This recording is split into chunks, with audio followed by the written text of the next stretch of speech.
이 사람은 모든 사람이 자기를 미워한다고 생각했어요. 자기를 인정해주는 사람이 없다고 생각을 했어요. 그래서 그러다 보니까 삶이 어떻겠습니까? 공허하죠. 힘들죠. 난 도저히 이제 이 사회에서 못 살겠어. 그럼 이제 어디로 가야 되죠? 이제 산으로 찾아 들어갑니다. 산에 들어가서 세상도 나를 안 알아주는데 이 산이라도 나를 알아주겠지 하면서 큰 소리로 외칩니다. 나는 너를 싫어해! 라고 외칩니다. 그런데 산이 이 바보에게 뭐라고 얘기를 해줄까요? 나는 너를 싫어해. 똑같이 메아리 쳐서 날라오는 거예요. 이 바보가 아씨 산도 나를 싫어해. 아씨 나 산에 안 있을 거야. 그러고 내려가요. 그러면서 그럼 이 문제를 어떻게 해결할 것인가 고민스럽잖아요. 현자를 찾아갑니다. 똑똑하다는 사람을 찾아가요. 그래서 물어봐요. 아니 산에 가서도 나는 너를 싫어해 외쳤더니 산도 내가 싫다고 얘기하는데 이거 그럼 내가 어떻게 해야 됩니까? 그랬더니 이 현자가 뭐라고 하냐면 그럼 가서 나는 너를 사랑해 라고 소리 지르래요. 그래서 이 바보가 그래요? 알았어요. 한번 가서 다시 한번 해볼게요. 산으로 갔어요. 산에 올라가서 나는 너를 사랑해. 그러니까 산이 뭐라 그래요? 나는 너를 사랑해. 똑같이 외치는 거예요. 메아리 쳐오는 거죠. 그때서야 이 바보가 야 이제 산도 나를 사랑하는구나 위로를 받았더니 여러분 인간은요 사랑을 베풀 때 사랑을 받을 수 있어요. 사랑을 베풀 때 서로 사랑하는 것이 우리 인간의 본분입니다. 사람은 자기 혼자 살아갈 수 없어요. 나 혼자 살아갈 수 없어요. 특히 결혼하고 나니까 더 혼자 못 살겠어요. 혼자 어디 가면 되게 불편해요. 그래서 꼭 같이 가자고 쫄라요. 같이 가자고. 근데 나중에 이제 이렇게 연세 있으신 우리 권사님들한테 얘기 들어보니까 아유 목사님 그러지 마. 9,000원 따라가는 내가 그거지. 그래도 저는 끝까지 좀 같이 가자고 부르려고. 혼자 다니기 불편해. 하나님이 맺어준 째개를 그렸는지도 몰라요. 그런데 어찌됐든 사람은 혼자 살아가는 게 너무 힘들어요. 그래서 하나님께서 아담을 만드시고 독초하는 게 안쓰러워 보여서 돕는 배필을 만들어 주셨어요. 그리고 그 안에서 가정을 이루게 하시고 그 가정이 결국에 사회라는 공동체를 이루도록 만들어 주셨어요. 이렇게 사랑의 공동체를 만들어 주셨는데 사회는 우리에게 뭘 가르치냐면 사랑을 가르치지 않아요. 사회는 어때요? 총성 없는 전쟁터예요. 내가 밟고 일어서지 않으면 살아갈 수 없어요. 내가 경쟁에서 1등하지 않으면 성공하지 않으면 살 수 없는 그런 사회라고 우리를 교육해요. 그러다 보니 우리는 누구만 기억해요? 어느 경기든지 1등만 기억해요. 강자만이 이 땅에서 살 수 있다 라는 생각에 우리는 찌들어 살아갑니다. 하지만 예수님은 그렇게 말씀하지 않으셨어요. 예수님은 서로 사랑하라 말씀하셨어요. 오늘 본문 말씀이 그거예요. 세 계명을 너희에게 주노니 서로 사랑하라. 내가 너희를 사랑한 것 같이 너희도 서로 사랑하라. 너희가 서로 사랑하면 이로써 모든 사람이 너희가 내 제자인 줄 알리라. 아멘. 여러분 사랑은요 계명이요 명령입니다. 사랑은요 해도 될 그만 안 해도 그만이 아니라 우리가 마땅히 해야 되는 일이에요. 우리가 마땅히 해야 되는 이 사랑 여러분 새로운 계명입니까? 새로운 거예요? 아니에요. 이 사랑이라는 것은 모든 율법의 근본이 되어지는 것이 사랑입니다. 바로 여러분이 가지고 있는, 저와 여러분이 읽는 이 성경의 기본 정신 가운데도 그 사랑이 들어가 있습니다. 하루는 한 율법사가 예수님께 와서 질문을 던집니다. 선생님, 계명 중에 가장 큰, 가장 중요한 계명이 뭡니까? 라고 물어봐요. 그랬더니 예수님이 이렇게 대답하시죠. 하나님을 사랑하라. 그리고 이웃을 내 몸과 같이 사랑하라. 말씀하십니다. 이것이 온 율법과 선지자의 강령이라고 또한 말씀하세요. 그러니까 율법을 한마디로 요약하자 그러면 딱 이거예요. 사랑. 그러면서 우리에게 새 계명이라고 말씀하셨어요. 왜 주님은 새 계명이라고 말씀을 하셨을까? 왜? 새 계명이라고 말씀하신 것은 그 계명 자체의 것이 아니라 그 계명에 담겨져 있는 근본 정신이고 그 계명을 통해서 우리가 순종하고 실천하고 행해야 함이 그 안에 들어있다라고 말씀하시고 있는 거예요. 근데 개념으로만 아는 게 아니라 이게 근본 정신이 돼서 이것에 순종하고 그것을 행할 수 있는 그런 믿음의 삶을 우리에게 요구하고 계십니다. 그렇다면 우리가 이 새 계명을 이루려면 어떻게 하면 좋을까? 우리 교회 올해 표가 뭡니까? 잘 모르시면 이렇게 주보 앞에 보시면 나와 있어요. 뭐죠? 사랑으로 섬기는 교회. 네. 그 다음에 저기 성구도 오늘 본문 성구예요. 사랑으로 섬기는 교회. 우리 1년 이렇게 살아가려고 다짐하는데 그럼 어떻게 하면 되겠냐? 어떻게? 무엇보다도 서로 섬기는 모습이 있어야 돼요. 서로 섬기는 모습. 저 영국에 가면 오래된 교회들이 참 많은데요. 예전에 영국이 그 복음화가 이루어지고 그 순수함을 지킬 때 그 당시에 런던에 3명의 유명한 목사님이 계셨어요. 하나는 마이어 목사님, 하나는 스펄전 목사님, 한 분은 캠벨 몰간이라는 목사님, 이렇게 3분이 계셨어요. 이 중에서 누가 인기가 가장 좋은 스펄전 목사님하고 캠벨 몰간 목사님의 인기가 좋았어요. 그럼 마이어 목사님은 약간 좀 떨어졌어요. 그러니까 이 두 교회, 스펄전 목사님과 캠벨 몰간 목사님이 심호하시는 교회는 날마다 이렇게 부흥하고 성장해 가는데 마이어 목사님이 있는 교회는 별 반응이 없는 거예요. 그냥 그만 그런 거예요. 이 마이어 목사님이 마음이 어떻겠어요? 그래서 마이어 목사님이 일기에다 이런 말을 썼어요. 왜 그런지 나는 기도만 하려고 하면 스펄전과 캠벨 몰간에 대해 질투와 시기심이 자꾸만 일어난다. 여러분, 목사라고 시기와 질투심이 안 일어나겠어요?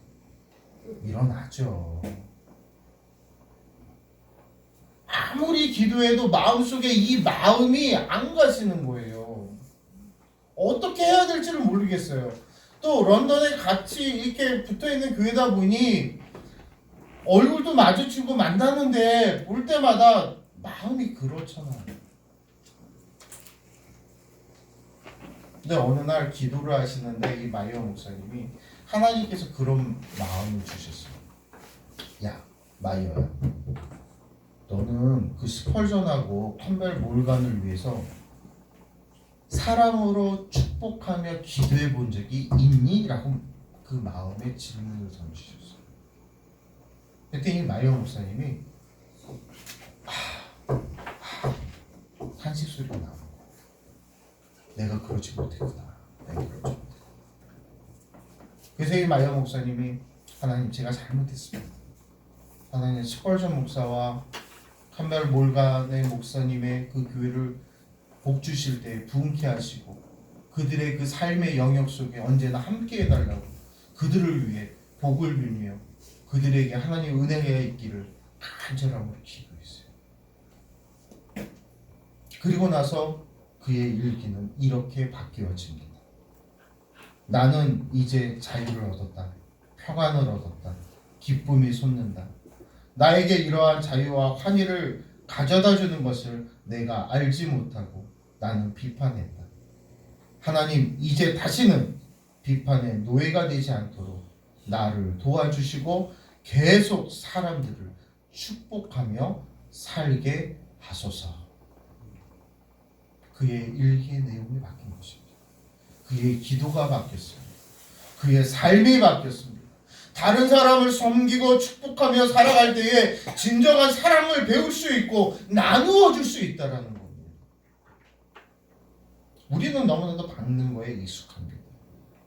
또 높아지는 데 익숙해요. 사실 남을 축복하고 남이 잘 되기를 바라기는 인색할 때가 참 많아요. 인색할 때가. 그러나 우리 주님은 섬김의 사랑으로 죄인들을 구원해 주셨어요. 예수님의 사랑은 여러분 섬김의 사랑이에요.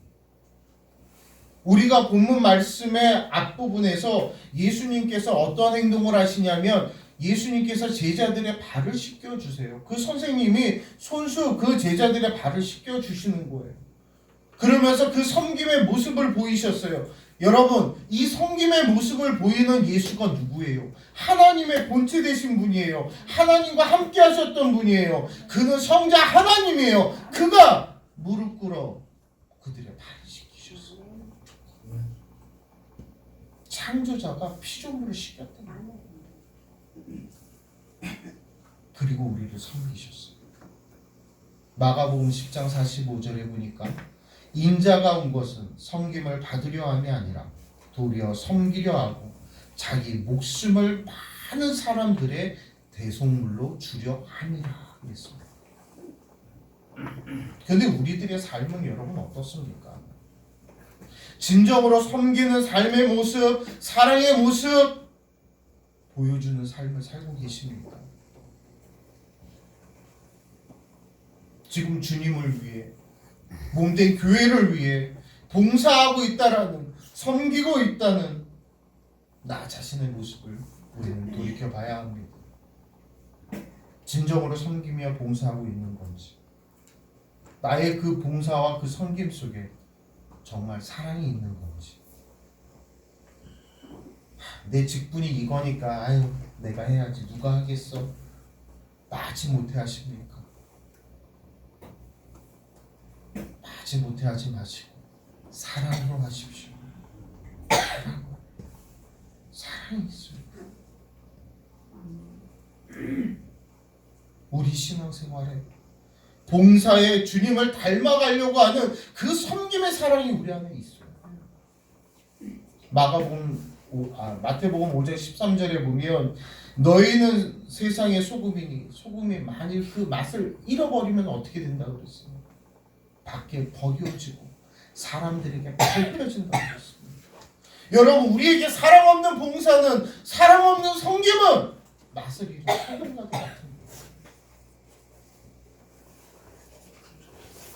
거예요. 세상 사람들도 그렇게 해요. 세상 사람들도 그렇게 해요. 세상 사람들도 자기들이 속해 있는 단체에 가서 열심으로 봉사하고 열심으로 섬겨요. 그냥 사랑이 아니라, 그리스도의 사랑이 아니라 자기 좋음으로, 아니 그 안에서 내가 이렇게 해야 내 위치가 어느 정도 될 수 있으니까라는 마음으로 그렇게 해요.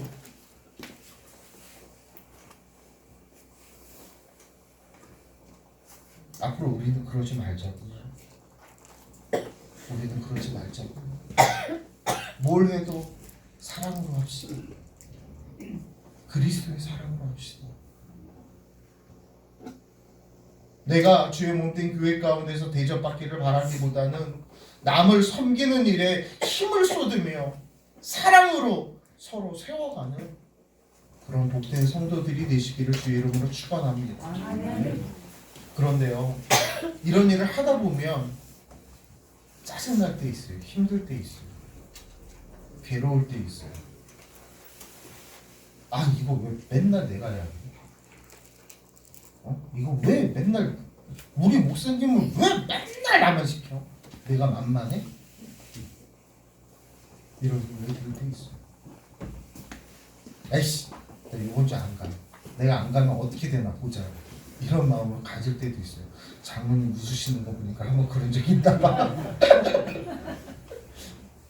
아니, 사람인데 그런 마음 안 생겨요. 저 같아도 어쨌든 이 얘기하면 안 되는데, 실은 저희 큰 놈이 주일날 태어났어요. 주일날 태어났는데 이게 14일 늦게 태어나서 14일인가 며칠 늦게 태어나 주일날 태어났거든요. 제가 그래서 그런 거예요. 제가 그때 부목사 시절인데 우리 선임 부목사님이 진짜 좀 얄미웠어요. 나쁜 분이 아닌데 이게 좀 뭔가 좀 이 후배 목사 입장에서는 대선배지만 좀 너무한다 하는 이 얄미움이 좀 있었어요. 그래서 제가 뭐라고 했냐면, 기도하다가 이제 그 뱃속에 있을 때 기도해 주면서 야, 주일날 태어나 이랬거든요. 아니다 달라요. 주일날 양수 터지고 아침부터 막 진짜 주일날 태어나더라고요. 그럼 쟤만 주일날 태어났으면 괜찮은데 줄줄이 사탕하면 다 주일날 태어났어요. 아니, 사람이 그런 마음이 생길 수 있잖아요. 사람인데 낙심할 때 있잖아요. 괴로울 때 있잖아요. 그때 우리가 찾아야 될 게 있어요. 바로 예수를 찾아야 돼요. 하나님 앞에 무릎 꿇어야 돼요. 우리가 주의 말씀으로 회복해야 돼요. 어떤 사람의 위로도, 어떤 사람의 말도 그 마음을, 그 아픈 상처를 완전히 치유할 수 없어요.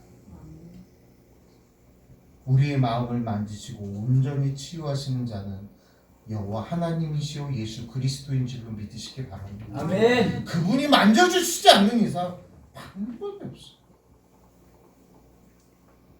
목사님처럼 봉사하다가 삐져서 교회 안 나가요. 뒤돌아 앉은 성도를 아무리 몇 날 며칠 신방을 가도 능력이 부족해서 그런지 몰라도 마음을 돌리기 정말 힘들었어. 어떻게 해서든지 그 집 들어가서 예배를 드리려고 하는데 그것조차도 마음이 싫다는 거예요. 그런데 예배 드리고 말씀을 접하는 그 순간에 그 마음은 볶는 녹듯이 녹아내립니다. 제가 한 거 아니에요. 주의 말씀이 하는 거고 성령이 역사하시는 거예요. 우리 안에 상처가 있으신 분들, 성령의 위로함을 받고 말씀으로 회복되어지는 귀한 능력이 있기를 주의로 축원합니다. 아멘. 여러분, 상처받고 괴로워하는, 정말 성경에 보면 삼자 싫어하는 인물이 하나 있어요. 신약 성경. 삼자라면 경계하는 사람. 누구냐면 베드로예요. 왜요? 예수님을 세 번 부인하잖아요. 그런데 부활하신 예수님이 그를 찾아가서 먹이시고 그를 다시 회복시키세요. 그리고 사명을 주세요. 내 양을 먹이라. 사랑하는 성도 여러분, 이 사랑을 우리가 본받아요. 나는 부족해요. 나는 부족함에도 불구하고 내 한 구석에 있는 진실을 보시고 나를 찾아와 주시고 나에게 하나님의 귀한 사명을, 일을 맡겨주시는 그 예수 그리스도, 그의 그 놀라운 사랑, 하나님이 품으시는 그 따뜻함, 그 안에서 우리가 무엇을 불평할 수 있겠습니까? 인간이기야 순간 토라질 때는 있을런지 모르지만 그냥 토라졌으면 그날로 끝내세요. 돌아오세요. 주님이 품고 계시잖아요.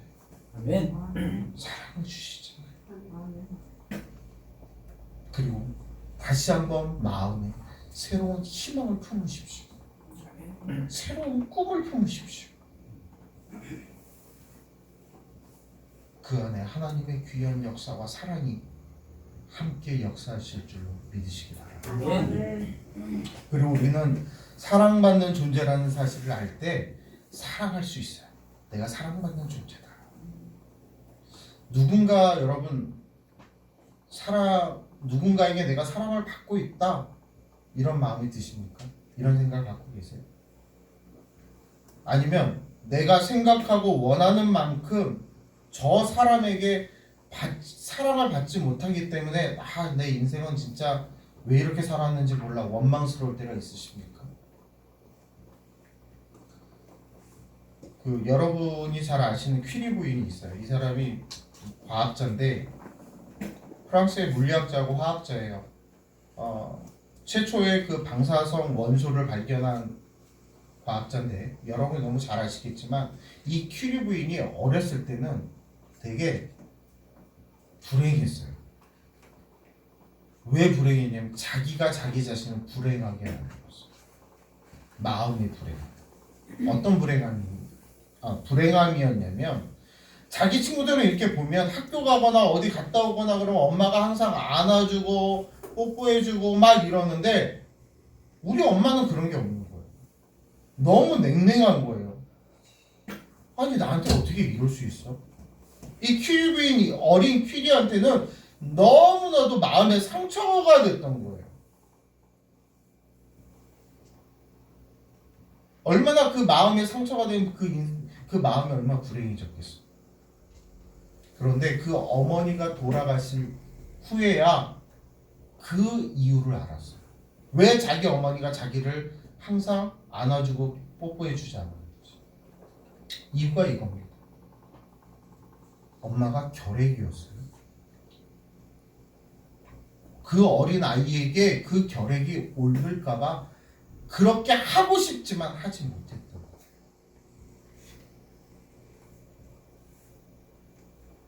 엄마가 결핵으로 돌아가신 이후에 이 퀴리 부인이 그 사실을 알게 돼요. 그 엄마가 자기를 얼마나 사랑하고 아꼈는데 그게 할 수 없었던 그 상황. 그걸 알았을 때 울 수밖에 없었다. 퀴리 부인. 여러분, 힘들고 어려운 이 순간에 내 인생살이에 하나님이 사랑하신다고 예배와 말씀과 많은 시간들 속에 나에게 들려지지만 안 느껴져요. 모르겠어요. 왜 나를 사랑하는데 내가 이 모양 이 꼬라지로 살아가는 거예요, 하나님? 안 사랑하시죠? 그렇게 마음을 닫아버리고 상처받을 때가 많이 있어요. 그러나 사랑하는 성도 여러분, 하나님은 결단코 그렇지 아니하십니다. 하나님은 여러분을 사랑하세요. 하나님은 여러분을 품고 계세요. 하나님은 여러분을 위해 모든 것을 내어 주실 수 있어요. 문제는 이거예요. 내가 그 사랑을 받아들이지 못한다는 거예요. 내가 깨닫지 못한다는 거예요. 내 방식으로만 그 사랑이 오기를 바라는 거예요. 하나님, 저를 사랑하신다며 이번 주 중에 꿈속에서 이번 주 로또 번호나 좀 알려줘 보세요. 그럼 내가 믿을게요.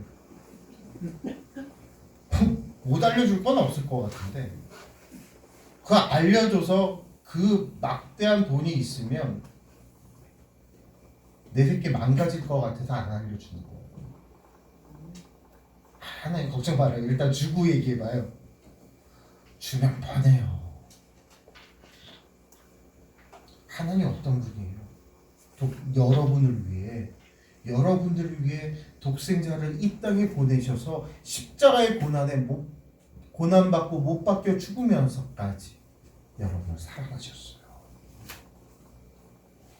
자기 자식을 죽이면서 여러분을 사랑하시고 구원해 내셨다니까요. 그것으로 여러분의 죄값을 치르셨다니까요. 그런 분이 왜 여러분을 잘 되는 걸 원치 않겠어요? 원하세요. 행복하기를 원하세요. 풍성하기를 원하세요. 그러나 문제는 여기에요. 내가 그 사랑의 깊이를 깨닫지 못하는 그 깊이, 내 상황이 왜 이런지, 이 상황에 내가 왜 만족해야 되는지 그걸 모르는 거예요. 사랑하는 성도 여러분, 하나님의 사랑을 좀 계산적으로 받아들이지 말고 좀 단순하게 받아들이세요. 사람들이 볼 때 저 바보 아니야? 할 정도로 바보스럽게 좀 그 사랑을 받아들이세요. 하나님도 여러분은 정말 세상 사람도 바보스럽게 사랑하셨죠. 여러분 생각해 보세요. 내 자식 죽여가면서 남을 살린다고 하실 수 있어요?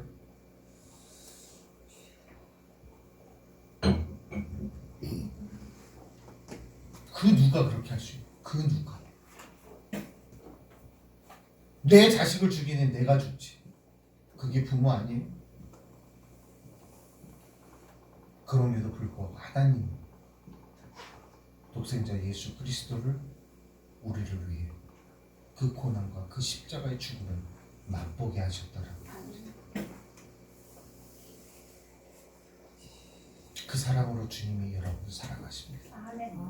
그 사랑을 믿고 끝까지 의지하는 여러분 되시기를 주의 이름으로 축원합니다. 우리가 그 사랑을 끝까지 의지하고 나가야 돼요. 그 사랑을 잃어버리면 도저히 우리가 세상을 품고 살아갈 수가 없어요. 여러분, 세상을 향해서 우리가 어떤 마음을 가져야 돼요? 세상이 우리와 적인가요? 우리와 싸워야 될 대상인가요? 세상을 향해 우리는 뭘 해야 되죠? 예수님 뭐라 하셨어요? 앞에서 말씀드렸잖아요. 이웃을 내 몸같이 사랑하라. 그냥 사랑하면 어떻게 내 몸같이. 세상의 이웃을 사랑할 수 있어야 돼요. 우리 안에 사랑으로 세상의 이웃을 사랑할 때에 그들이 우리가 하나님의 제자인 줄 아는 거예요. 그래야 저 교회가 살아있는 교회예요. 저곳에 가야 그 사랑이 있고 행복이 있음을 그들이 알고 우리 안으로 오는 거예요. 왜 우리 안으로 안 오지? 왔는데 사랑이 없으면 어떻게 오지? 여러분, 누가 되든 사랑으로 품어주세요.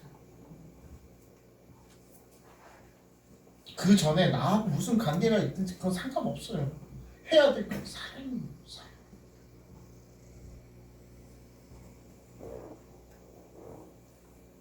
오늘 이 말씀 하나만 드리고 말씀을 마칠까 합니다. 예전에 제가 사역할 때 거의 한 2년간을 이렇게 같이 교제하면서 권찰로 딱 세운 남자분이 계셨어요. 사업하시는 분인데 전도 축제를 했거든요. 막 전도해서 사람들이 왔는데 하루는 이분이 화가 나갖고 사무실을 딱 쳐들면서 씩씩대는 거예요. 아니 권찰님 왜 그래? 왜? 뭐가 문제야? 뭐가? 내가 죽일 거예요. 뭘 그랬더니 자기 사업하는데 돈 떼먹고 도망간 사람이 전도잔치 때 온 거야. 그러니까 돈 빌리고 이렇게 떼먹은 사람은 잘 몰라도 떼인 사람은 누구 그 수많은 사람들 중에 딱 눈에 띈 거야. 내가 저거 진짜 잡아서 내가 죽여버린다고. 난리 쳤어.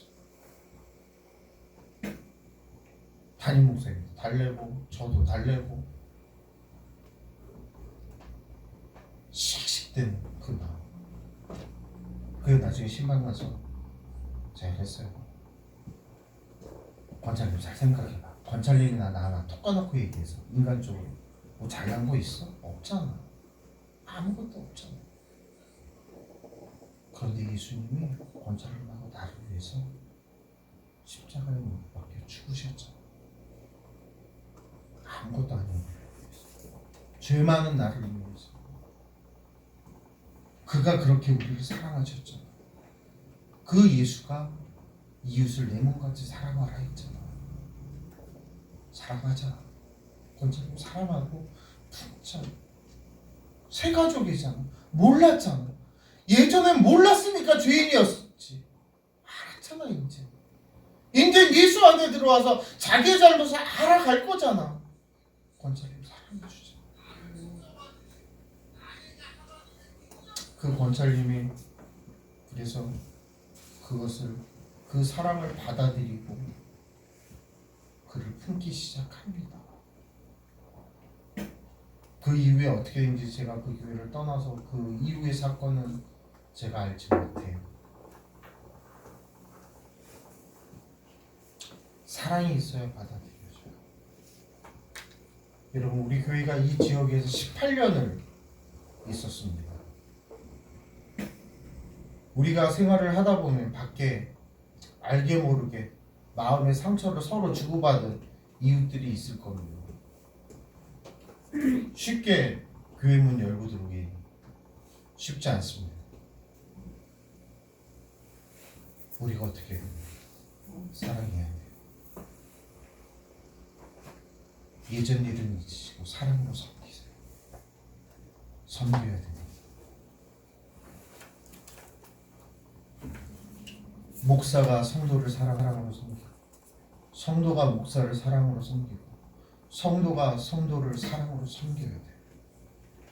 그리고 저곳에 사랑과 웃음이 있다라는 것, 그곳에 예수가 계심으로 행복이 있다라는 것, 이 지역의 많은 이들이 깨닫고 주의 전으로 함께 나와 예배드리는 그날이 속히 오기를 우리 함께 기도하고 그 축복을 받아 누리는 저와 여러분 되시기를 주의 이름으로 축원합니다.